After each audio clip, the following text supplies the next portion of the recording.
Slang is hilarious, isn't it? Can you imagine going up to your grandpa and saying, dude, that shirt is sick, man. You're such a boss. Or saying to your grandma, that lasagna was righteous.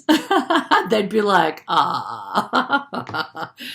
Now, if I were to ask you what righteousness means, you might be like, I have no idea. We don't use that word righteousness very much, but Philippians 3:9 says, righteousness is faith in Jesus' righteousness. He's the righteous one. And one of the things I've seen a lot of people get tripped up on is feeling worthy of God's grace and forgiveness. And so sometimes what people will do is they'll say the sinner's prayer over and over again just to make sure it takes.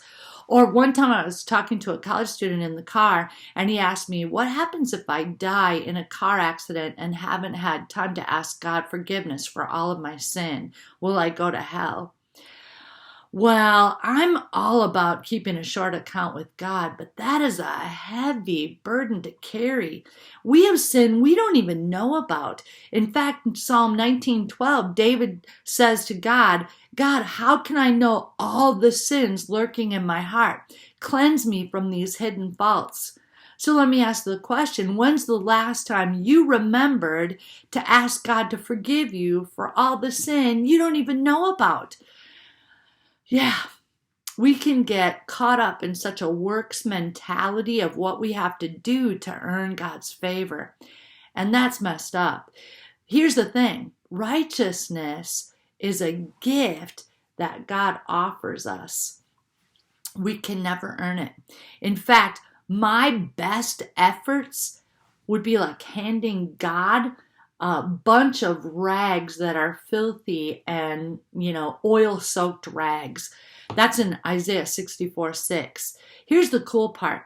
God can take the worst thing that's ever happened to me with the worst consequences, and he can cause it, because he's all powerful, to work for the good. Perfect example, Joyce Meyer, molested for years by her dad. She faced horrendous situations, and she now reaches billions and billions of people to tell them about Jesus and how to overcome tough stuff. Bottom line, relationship with Jesus is about surrender to him, not trying to be good enough or to do enough or to say the right things. Now that's sweet, bruh.